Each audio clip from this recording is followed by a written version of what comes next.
Hello explorers, welcome back to my YouTube channel Orindham's Explore Hub, where we explore, learn, improve and achieve together. So চলে এসেছি আজকে একটি নতুন shorts নিয়ে। এই শর্টসে বেসিক্যালি আমি আমাদের যেটা আপকামিং 4th সেমিস্টারের সিলেবাস কম্পিউটার সায়েন্স ডিপার্টমেন্টের সেটা নিয়েই কিন্তু আলোচনা করব।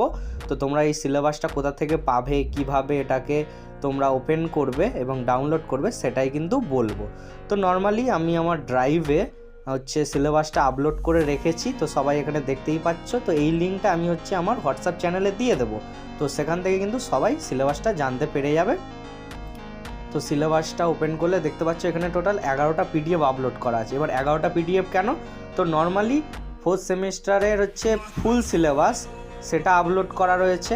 তো এখানে ওপেন করলে দেখতেই পাচ্ছ টোটাল যে আমাদের ফুল সিলেবাস আছে 10টা সাবজেক্টের, সেশনাল সাবজেক্ট আর থিওরি সাবজেক্ট সব কিছু মিলিয়ে তো 10টা সাবজেক্ট আছে। তো 10টা সাবজেক্ট কী কী একবার আমরা যদি দেখে নিই, তো অপারেটিং সিস্টেম আছে, ইন্ট্রোডাকশান টু ডিবিএমএস মানে database management system, computer networks আছে, সফটওয়্যার ইঞ্জিনিয়ারিং আছে, object oriented programming using Java, minor project আছে, অপারেটিং সিস্টেমস ল্যাব আছে, ইন্ট্রোডাকশান টু ডিবিএমএস ল্যাব আছে, কম্পিউটার নেটওয়ার্কস ল্যাব আছে, অবজেক্ট ওরিয়েন্টেড প্রোগ্রামিং ল্যাব আছে using Java.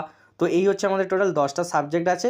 এবার আমরা যদি চাই, মানে তোমরা যদি চাও যে পুরো সিলেবাসটার একটা পিডিএফে, সেটাও তোমরা এখানে পেয়ে যাবে।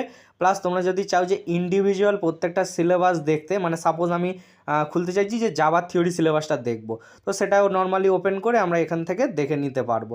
তো সিম্পলি একটাই ড্রাইভ লিঙ্কে আমি কিন্তু সিলেবাসে সব কিছু আপলোড করে রেখেছি। তো তোমরা তোমাদের নিজেদের যখন মানে যেটা প্রয়োজন সেই অনুযায়ী কিন্তু সিলেবাস এখান থেকে দেখতে পারো বা ডাউনলোড করে নিতে পারো।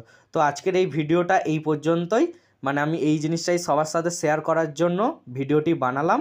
আশা করি সবার এটা খুবই হেল্পফুল হবে। সো ধন্যবাদ।